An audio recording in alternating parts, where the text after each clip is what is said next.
ditulis dalam kitab Yesaya tadi menunjukkan sebegitu besar cinta kasih Tuhan, meskipun bangsa ini berkali-kali jatuh, tapi apakah Tuhan membiarkan mereka binasa? Tidak. Undangan keselamatan masih terus diberikan. Bagian yang kita baca tadi jelas sekali, bagian di mana kita akan tahu tidak hanya umat manusia, tetapi alam pun dipulihkan, alam pun diselamatkan. Ketika bangsa Israel berada dalam kepenatan, dalam himpitan, dalam penderitaan, dalam ketidakpastian, dalam keputusasaan, di mana tidak ada lagi pengharapan. Tetapi bagian bacaan kita tadi justru menunjukkan bagaimana Tuhan memberikan pengharapan, bagaimana Tuhan memberikan kembali jaminan keselamatan yang pernah dijanjikan. Saya akan baca ulang bagian nas kita. Sebab seperti hujan dan salju turun dari langit dan tidak kembali ke situ. Salju dan hujan yang turun ke bumi tidak kembali ke langit, melainkan mengairi bumi, membuatnya subur dan menumbuhkan tumbuh-tumbuhan, memberikan benih kepada penabur dan roti kepada yang mau makan.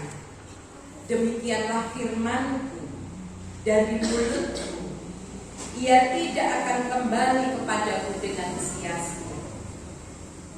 Bapak Ibu Saudara, apa yang dialami bangsa Israel sudah dinubuatkan akan terjadi. Apa yang ditulis dalam kitab Yesaya adalah sebuah nubuatan, sesuatu yang akan terjadi, sebuah janji keselamatan yang akan dikaryakan Tuhan. Tetapi sama mungkin seperti kita, naik turun, kita terus kesupen, kati gumolong yang mana, mager kula saestu nampi Gusti. Oh, napa saestu Gusti wonten ing gesang kula. Naik turun. Mungkin kita pun mengalami apa yang dialami juga bangsa Israel. Itu gambaran tentang kehidupan kita. Tetapi apa yang sudah dinubuatkan Tuhan akan terjadi. Jadi ketika Tuhan katakan, aku mencintaimu, aku mengasihimu, Tuhan sekalipun tidak pernah mencabutnya, Tuhan tidak pernah sekalipun membatalkannya. Rasido menapa nate kita mandihi ingkang mekaten, oh aku rasido resmi umatku boten nate. Itu sudah dinubuatkan dan itu terjadi. Janji keselamatan yang Tuhan sudah janjikan pasti terpenuhi. Janji penyertaan Tuhan pasti dibiarkan. Janji akan pengabulan doa pasti diberikan. Tapi mungkin kita berpikir, mana ada loh doa saya yang tidak dikabulkan. Tuhan hanya katakan ya atau tunggu atau tidak. Kalaupun tidak, pasti karena Tuhan tahu apa yang terbaik lebih dari apa yang kita minta. Di ayat-ayat sebelumnya dari bacaan kita mengatakan rancangan bukanlah rancangan, tetapi rancangan bukanlah rancangan kecelakaan. Itulah apa yang Tuhan sudah janjikan. Jaminan keselamatan, janji akan hadirnya kerajaan Tuhan, janji akan penyertaan Tuhan selalu genap. Hanya menunggu waktu, bukan waktu kita, tetapi waktu Tuhan. Nah, terus apa kaitannya dengan bulan kitab suci, bulan doa Alkitab? Dari mana kita tahu bahwa Tuhan menyampaikan nubuatan dari kitab suci yang kita baca. Dari mana kita tahu bahwa Tuhan sedang dan akan bekerja? Dari kitab suci. Dari mana kita tahu bahwa Tuhan berkarya dalam Kristus yang kemudian kita imani, kita percayai sampai ada gereja? Dari kitab suci. Apa yang tertulis dalam kitab suci adalah catatan sejarah, bukan kumpulan dongeng, bukan kumpulan fiksi, bukan hoax, tetapi sesuatu yang nyata telah dinubuatkan akan terjadi yang harus kita imani. Bukankah kita juga sudah memegang teguh apa itu iman? Sebuah bukti yang kita nantikan dan sesuatu yang kita tunggu, yang kita imani, meskipun kita tidak menyaksikannya, tetapi itu sebuah penantian yang akan kita terima dari Tuhan. Bapak Ibu Saudara, jika kita ditanya, di antara kita siapakah yang belum pernah merasakan penderitaan menapa wonten? Oh, semua pernah? Pernah. Ada yang belum pernah merasakan sakit? Wow, udah. Tidak ada. Ada yang belum pernah merasakan kegagalan? Ada yang belum pernah merasakan kesepian dalam hidupnya, merasakan kehilangan, merasakan duka cita, merasakan pernah terluka batinnya pada sesama, atau mungkin juga pernah punya pengalaman menyakiti sesama, atau pergumulan-pergumulan lain dalam kehidupan kita pasti pernah kita alami, besar atau kecil, lama atau cepat kita mengolahnya dan memulihkannya, tapi kita sudah pernah. Tidak hanya pergumulan dalam diri pribadi, pergumulan yang kita alami bersama-sama sebagai sebuah komunitas, sebagai sebuah jemaat, sebagai sebuah bagian dari masyarakat, bahkan bagian dari bangsa ini. Pernah kita mengalami penderitaan? Saya yakin di sini 2006 termasuk bagian yang pernah mengalami gempa Jogja. Itu adalah sebuah penderitaan yang bersama-sama dialami oleh umat. Beberapa tahun lalu bahkan baru saja usai kita alami, bahkan mungkin sekarang ini masih ada di sekitar kita yang masih harus kita waspadai, pandemi COVID-19. Sebuah peristiwa yang dialami oleh umat di dunia. Alam pun bicara tentang kuasa Allah di balik segala peristiwa penderitaan kita. Saya yakin beberapa tahun lalu pun wilayah ini juga mengalami dampak erupsi Merapi. Nah, tapi mari coba kita lihat di antara berbagai penderitaan, berbagai pergumulan hidup, berbagai permasalahan, baik secara pribadi maupun komunal. Sampai hari ini kita ada di tempat ini, kita duduk di sini, kita berdiri, kita menyembah Tuhan, kita berdoa, kita beribadah. Siapa yang mengerjakan semuanya itu? Apakah karena kekuatan kita? Apakah karena kebaikan kita? Ada kuasa lain yang harus kita imani, yang harus kita amini, yang harus kita yakini telah bekerja, telah berkarya bagi segala pergumulan itu.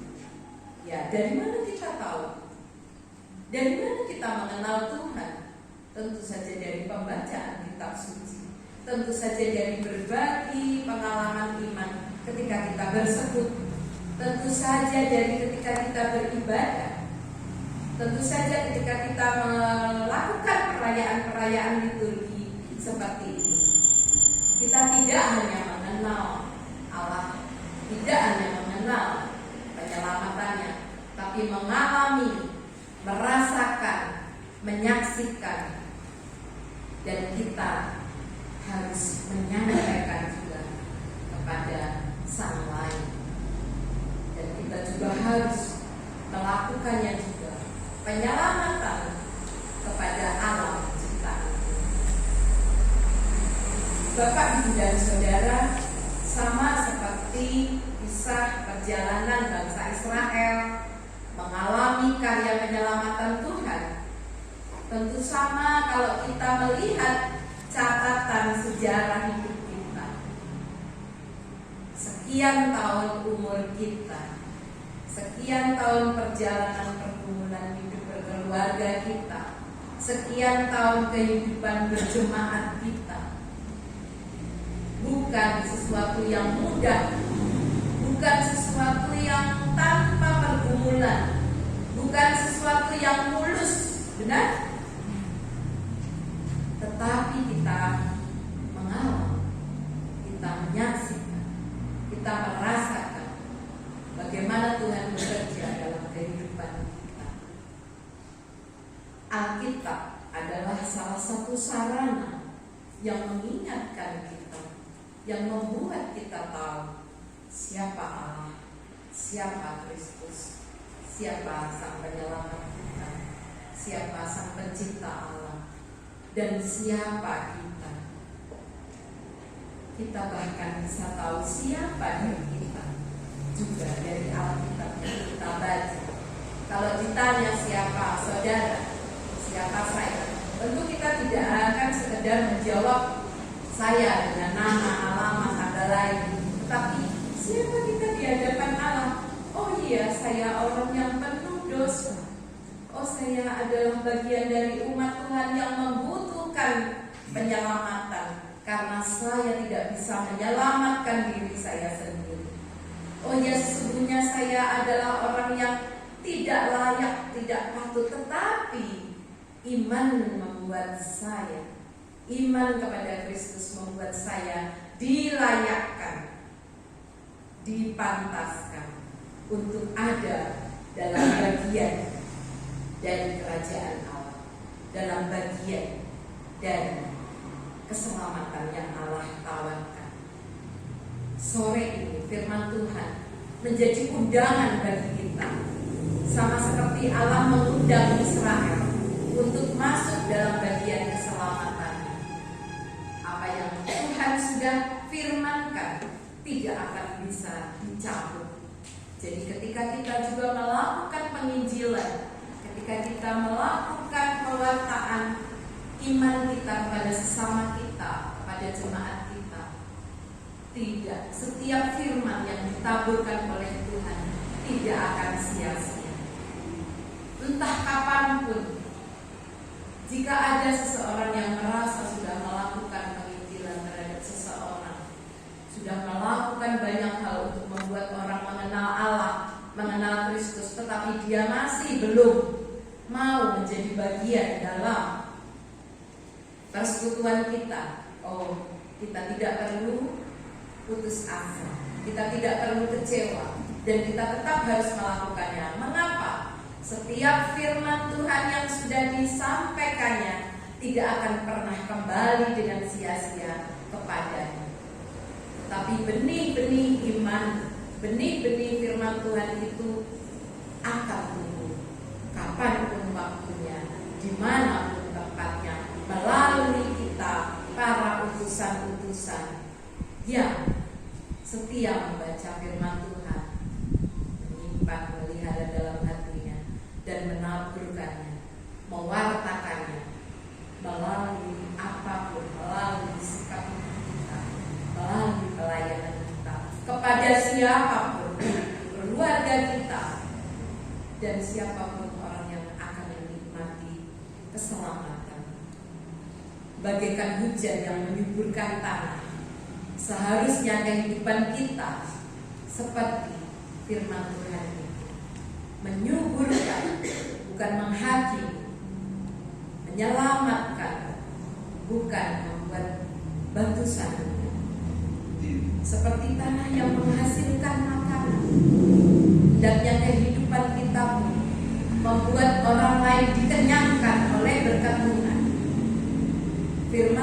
kebenaran yang kita sampaikan melalui perilaku kita, melalui hidup kita, hendaknya membuat orang lain merasakan juga terjawab kerinduannya akan Allah.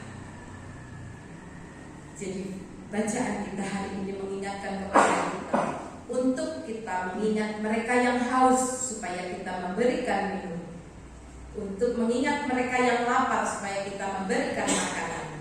Sebab firman Tuhan adalah seperti air bagi mereka yang haus.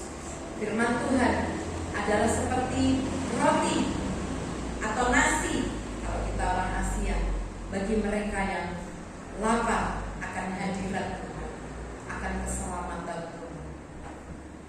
Hidup kita mestinya seperti benih-benih yang akan tumbuh, yang akan membuat nama Tuhan dipermuliakan, yang akan membuat Tuhan semakin dikenal di bumi ini.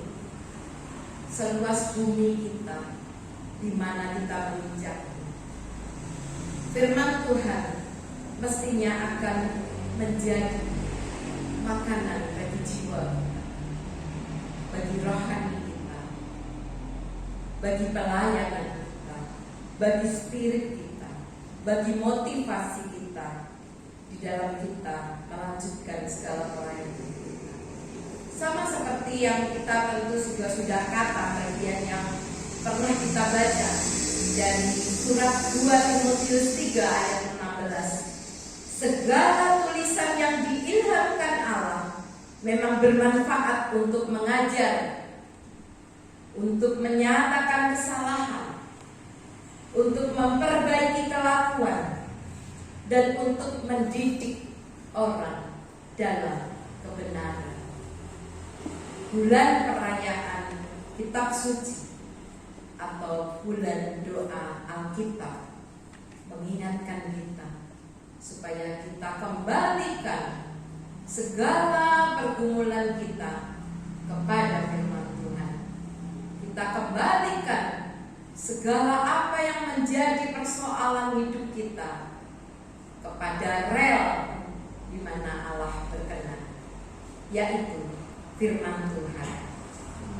Bapak, Ibu, dan Saudara, saya dan saudara sore ini diingatkan untuk kita juga selalu merindukan firman Tuhan. Untuk apa bulan ini kita rayakan? Supaya kita terus merasakan haus akan firman Tuhan. Kita mau mengambilnya, kita mau meminumnya untuk melegakan kehausan jiwa kita. Saya dan saudara mestinya merindukan firman Tuhan. Seperti ketika kita berada di padang gurun gersang panas, pasti kita membutuhkan air. Seperti itu hendaknya kita rindu akan firman Tuhan. Sama seperti ketika kita berada dalam perjalanan panjang, mencari kekasih hati, berhari-hari atau berminggu-minggu kita mencari tujuan kita. Pastilah kita lapar, pastilah kita kehabisan energi, pastilah kita kehabisan tenaga. Kemana kita akan mendapatkan makanan itu jika bukan dengan firman Tuhan? Kembali lagi kita akan merindukan firman Tuhan ketika kita berada dalam ketidakberdayaan kita. Sama seperti ketika berada dalam kerapuhan yang tanpa daya, lemah, tidak berdaya, putus asa. Kemana kita mau membawa diri kita jika bukan kepada firman Tuhan? Firman Tuhan akan menjawab segala pergumulan hidup kita dimanapun, sampai kapanpun. Seumur kitab suci ini bercerita, seumur itu pula kita mengenal karya kuasa Tuhan atas manusia. Seumur hidup kita mengenal Allah melalui kitab suci. Seumur kitab suci ini ditulis, sebegitu itulah karya Tuhan. Semua yang ada di dalam kitab suci diilhamkan oleh Roh Kudus untuk menjadi makanan rohani kita, untuk menjadi pedoman. Jadi Bapak Ibu Saudara, hari ini kita diajak untuk mendengar undangan, mendengar panggilan, sama seperti Allah mengundang kembali Israel. Ayo, balik ke sini. Ayo datang lagi kepadaku. Ya sudah, yang sudah, ya sudah. Mari lanjutkan perjalanan. Itu kata firman Allah kepada Israel, dan itu masih berlaku pada kita saat ini. Ayo kembali kepada Tuhan. Ayo kembali kepada firman-Nya. Ayo tinggalkan kita menoleh masa lalu kita, bukan untuk menyesalinya, bukan untuk meratapinya, tetapi untuk melihat sejauh ini sampai di sini Tuhan sudah menolong kita, Tuhan sudah menyelamatkan kita, Tuhan sudah membimbing kita, Tuhan sudah menyertai kita, Tuhan sudah mendengarkan doa kita, dan kita melihat ke depan bagaimana Tuhan akan membaharui hidup kita, akan membaharui iman kita, akan meneguhkan hidup kita. Firman-Nya menjadi air yang menyegarkan jiwa yang dahaga. Firman-Nya adalah tempat peraduan, tempat kita mengeluh, tempat kita istirahat yang paling tenang dan teduh, yang menjadi sumber kekuatan.